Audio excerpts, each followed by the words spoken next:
अगर आप ये समझते हैं कि आपके पेट के इर्द गिर्द जो फैट है, जो बेली फैट है, ये एक जहरी आपका लुक्स का मसला है, मतलब आप दिखने में बुरे लगते हैं, मोटे लगते हैं, तो शायद ये वीडियो आपका बिल्कुल नजरिया तब्दील कर दे। अक्सर लोग परेशान होते हैं वजन कम करने के लिए, बहुत सिंसियर होते हैं, लेकिन वो ये समझते हैं कि बॉडी की फैट को हमने कम करना है। लेकिन हकीकत ये है कि बॉडी के अंदर जो फैट है वो सारे फैट एक तरह के नहीं होते। जो पेट के इर्द गिर्द जो आपकी चर्बी जमती है, इसको हम मेडिकल टर्म में विसरल फैट कहते हैं। ये आपकी बॉडी के बहुत ज्यादा खतरनाक फैट्स के अंदर शामिल होता है। आज हम जानेंगे कि ये जो बेली फैट है ये क्यों इतना ज्यादा खतरनाक है और क्यों पूरी दुनिया के डॉक्टर जो है वो आपको बेली फैट कम करने पर बहुत ज्यादा तवज्जो देते हैं। अस्सलाम वालेकुम, मैं डॉक्टर मुनीर। आज हम डिस्कस करेंगे बेली फैट क्या होती है, इसकी क्या अलामत होती हैं, इसके क्या नुकसान होते हैं, ये क्यों सबसे खतरनाक फैट समझा जाता है। सबसे पहले हम ये देखेंगे कि बेली फैट होता क्या है। जो आपके पेट के इर्द गिर्द फैट है उसको हम दो हिस्सों में डिवाइड करते हैं। सबसे पहले जो है वो सबक्यूटेनियस फैट होता है, जो आप स्किन के नीचे आपका जो है चर्बी होती है, जो आप इस तरह हाथ से महसूस कर सकते हैं, इसको हम सबक्यूटेनियस फैट कहते हैं। और दूसरे नंबर पे होता है विसरल फैट, जो इसके नीचे जो ऑर्गन्स के ऊपर फैट जमा हो जाता है, जिस तरह इंटेस्टाइन है, लीवर है, पैंक्रियाज है और अदर जो इंपॉर्टेंट ऑर्गन है बॉडी के, उनके इर्द गिर्द जब फैट जमा होना स्टार्ट हो जाता है पेट के अंदर, तो इस कंडीशन को हम विसरल फैट कहते हैं। और विसरल फैट क्यों खतरनाक होता है? ये बाकी फैट्स की तरह जस्ट एक चर्बी की लेयर नहीं होती, बल्कि ये मेटाबॉलिकली एक्टिव टिश्यू होता है जो हार्मोन रिलीज करता है और बॉडी के अंदर इन्फ्लेमेटरी केमिकल्स रिलीज करता है। तो इसकी वजह से जो आपके बॉडी के ऑर्गन्स हैं उनके फंक्शन काफी ज्यादा डिस्टर्ब होते हैं। सबसे पहले जो विसरल फैट का नुकसान होता है सबसे ज्यादा हम नोट करते हैं वो है इंसुलिन रेजिस्टेंस। इंसुलिन आपके जिस्म के अंदर एक हार्मोन है जो ब्लड के अंदर ग्लूकोज के लेवल को कंट्रोल करता है और ग्लूकोज को सेल्स के अंदर लेके जाके यूटिलाइज करवाता है और ब्लड के अंदर उसका लेवल कम करता है। लेकिन अगर पैंक्रियाज के इर्द गिर्द बहुत ज्यादा फैट जमा हो जाए तो उसका जो फंक्शन है वो रिस्ट्रिक्ट हो जाता है और इसकी वजह से इंसुलिन रेजिस्टेंस डेवलप हो जाती है। इंसुलिन के जो रिसेप्टर्स हैं जिन्होंने सिग्नल को कैच करना होता है वो रिस्पॉन्स करना छोड़ देते हैं। इसकी वजह से आपके अंदर इंसुलिन रेजिस्टेंस डेवलप हो जाती है, जिसकी वजह से फ्यूचर में आपको टाइप 2 डायबिटीज होने के चांसेस काफी ज्यादा बढ़ जाते हैं। इसके बाद जो दूसरा सबसे बड़ा नुकसान होता है विसरल फैट का वो है कार्डियोवैस्कुलर रिस्क।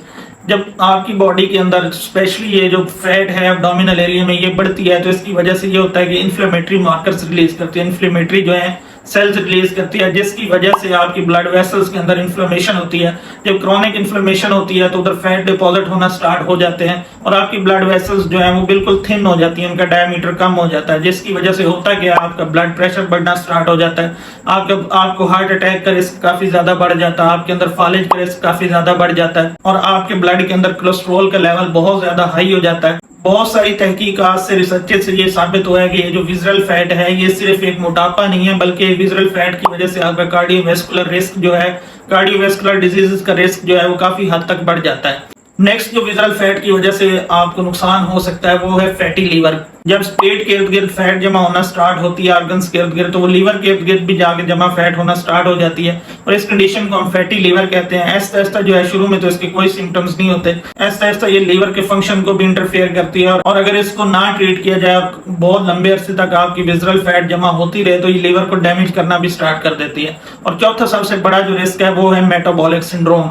मेटाबॉलिक सिंड्रोम में हमने क्या देखना, अगर चार चीजें जिसमें high blood pressure, high cholesterol level, high glucose sugar level in your blood and excessive belly fat, अगर ये चार चीजें आपके अंदर कॉमन है, आपके अंदर पाई जाती हैं, तो बहुत ज्यादा चांसेस हैं आपको टाइप 2 डायबिटीज होने के और हार्ट डिजीजेज होने के, जिसमें हार्ट अटैक, स्ट्रोक, ये चीजें आपके अंदर बहुत ज्यादा कॉमन है। इस कंडीशन का मेटाबॉलिक सिंड्रोम कहते हैं। मतलब ये चार अगर फैक्टर आपके अंदर पाए जाते हैं तो आप हाई रिस्क पे हैं टाइप 2 डायबिटीज के और हार्ट डिजीजेस के। अब एक और दिलचस्प बात ये है कि ये जरूरी नहीं कि हर मोटा शख्स जो है वो ज्यादा खतरे में है और जो पतला शख्स है, जो थिन है, बिल्कुल स्लिम स्मार्ट है, वो कम रिस्क पे है। अगर एक बंदा बिल्कुल स्लिम एंड स्मार्ट है लेकिन उसकी विसरल फैट, बेली फैट बहुत ज्यादा, उसका पेट थोड़ा सा बाहर निकला हुआ है, तो और जो एक मोटा बंदा है उसकी बेली फैट कम है, तो जो आप स्लिम स्मार्ट बंदा है वो ज्यादा डेंजर में है हार्ट डिजीजेस के लिए और ये जो कार्डियोवैस्कुलर डिजीजेस हैं और जो है टाइप 2 डायबिटीज के लिए वो ज्यादा खतरे में है। इसलिए जो जदीद मेडिकल रिसर्च है इसमें हम सिर्फ जिस्म का वजन नहीं देखते, बल्कि जो वेस्ट सर्कमफेरेंस है, जो आपकी वेस्ट है, उसको भी